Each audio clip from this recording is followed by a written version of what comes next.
Bismillahirrahmanirrahim. Innal hamdalillahilladzi la ilaha illahu iyyahu na'budu wa iyyahu nasta'in ala umuri dunya waddin. Wassalatu wassalamu ala asyrafil anbiya'i wal mursalin wa ala alihi wa ashabihi ajma'in. Amma ba'd.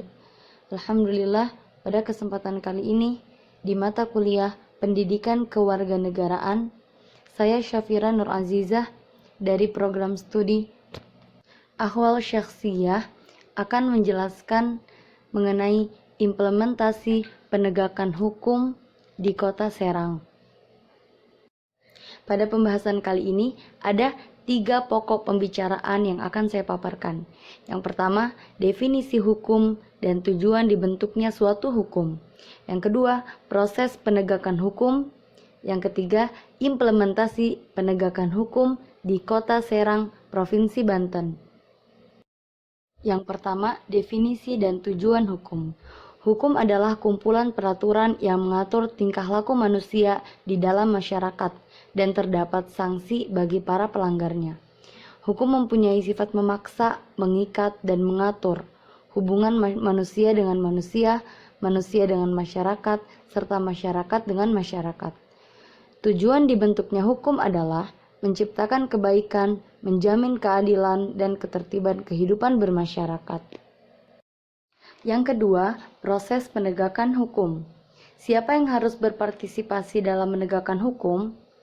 Penegakan hukum harus didukung oleh lembaga penegak hukum dan seluruh lapisan masyarakat. Dalam hal ini, keduanya berperan penting, sehingga tercapainya tujuan dibentuknya sebuah hukum. Selanjutnya, saya akan memaparkan beberapa contoh bentuk implementasi penegakan hukum di tempat saya tinggal, yaitu Kota Serang, Provinsi Banten. Pemaparan ini saya kelompokkan menjadi 3 aspek. Yang pertama, implementasi penegakan hukum di bidang keagamaan. Kedua, implementasi penegakan hukum di bidang ketertiban. Ketiga, implementasi penegakan hukum di bidang kesehatan. Selanjutnya, saya akan memaparkan beberapa contoh implementasi penegakan hukum di Kota Serang dari bidang keagamaan. Yang pertama, dibentuknya pengadilan agama di Kota Serang yang berjalan sesuai dengan fungsinya, salah satunya mengurus proses pernikahan dan perceraian. Yang kedua, pemerintah Kota Serang mengeluarkan peraturan untuk tidak membuka usaha kuliner pada siang hari di bulan puasa. Ketiga, antusiasme seluruh masyarakat dan pemerintah Kota Serang dalam menyambut Hari Raya Islam.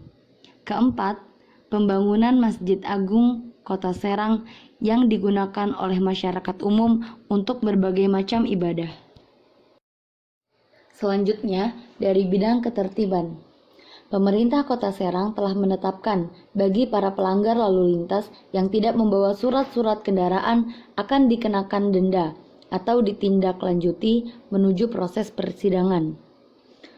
Kemudian, setiap pagi hari, polisi lalu lintas mengadakan razia helm bagi pengendara motor dan ditegakkan sanksi bagi pelanggarnya. Setiap sore hari, polisi lalu lintas mengamankan jalanan dan membuat jalan rekayasa agar tidak terjadi kemacetan.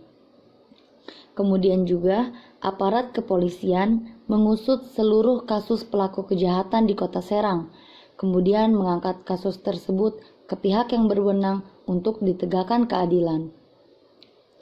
Diwajibkannya pembayaran pajak bumi dan bangunan, juga pajak kendaraan dengan ditetapkannya sanksi atau denda bagi yang melalaikannya. Selanjutnya, dari bidang kesehatan. Pemerintah Kota Serang ikut mendukung program BPJS untuk masyarakat tertentu. Kemudian, pemerintah Kota Serang juga membangun fasilitas kesehatan berupa rumah sakit dan puskesmas untuk masyarakat umum. Pemerintah Kota Serang memberikan perizinan pembangunan fasilitas kesehatan kepada pihak swasta, menyediakan imunisasi dan vaksin untuk masyarakat Kota Serang, dan memberlakukan sanksi bagi masyarakat yang melanggar protokol kesehatan terlebih di masa pandemi ini. Alhamdulillah, mungkin cukup sekian yang dapat saya sampaikan. Terima kasih atas perhatiannya. Jazakumullahu khairan wa barakallahu fikunna. nakhtatim bidu'ai kafaratil majlis. Subhanakallahumma wa bihamdik asyhadu an la ilaha illa anta astaghfiruka wa atubu ilaik. Wassalamualaikum warahmatullahi wabarakatuh.